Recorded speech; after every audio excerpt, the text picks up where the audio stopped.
Rudy, sesuai surat pemberitahuan PHK minggu lalu, saya manggil kamu hari ini untuk menyelesaikan pesangon yang ditawarkan perusahaan. Sebelumnya maaf Bu, di surat pemberitahuan PHK, uang pesangon yang saya terima cuma 6 bulan gaji. Karena masa kerja saya 8 tahun, seharusnya uang pesangon saya 12 bulan gaji. Makanya saya menolak PHK yang dilakukan perusahaan. Dan ini surat penolakan PHK saya, Bu. Ruth, saya coba mengerti maksud kamu. Tapi kamu tahu sendiri perusahaan ini sedang rugi dan efisiensi. Makanya banyak yang di-PHK. Saya kira penawaran pesangon 6 bulan gaji ini sudah cukup baik untuk kamu, Ruth. Sekali lagi maaf, Bu. Saya belum bisa menerima PHK ini.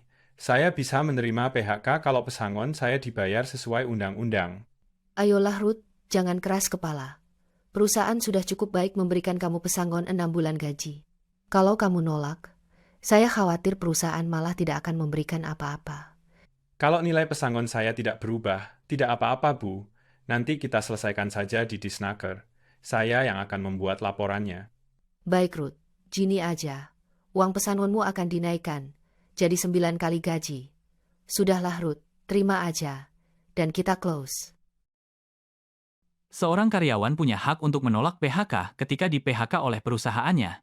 Misalnya, karena uang pesangonnya nggak sesuai. Sesuai PP nomor 35 tahun 2021, sebuah PHK harus didahului dengan surat pemberitahuan PHK dari perusahaan ke karyawan. Setelah menerima surat pemberitahuan, karyawan bisa menentukan apakah dia mau menerima atau menolak PHK tersebut. Kalau karyawan menerima PHK, maka perusahaan tinggal memberikan uang pesangon dan proses PHK-nya selesai. Tapi kalau karyawan menolak PHK, karyawan harus menyampaikan penolakan itu ke perusahaan. Caranya dengan memberikan surat penolakan PHK. Surat penolakan PHK ini ada jangka waktunya. Diserahkan ke perusahaan paling lama 7 hari kerja sejak karyawan menerima surat pemberitahuan PHK. Jadi, kalau setelah menerima surat pemberitahuan PHK karyawan yang menolak PHK tersebut, segera kirimkan surat penolakan PHK itu ke perusahaan. Gimana caranya membuat surat penolakan PHK? Ini contohnya, di bagian awal, ada penjelasan tentang surat pemberitahuan PHK sebelumnya dari perusahaan. Surat pemberitahuan PHK yang diberikan oleh perusahaan harus dijelaskan dulu di awal. Berikutnya pernyataan tegas, bahwa karyawan menolak PHK. Berikutnya, jelaskan juga alasan kenapa karyawan menolak PHK. Bisa karena alasan PHK-nya yang tidak benar, atau bisa juga karena uang pesangon yang ditawarkan perusahaan tidak sesuai.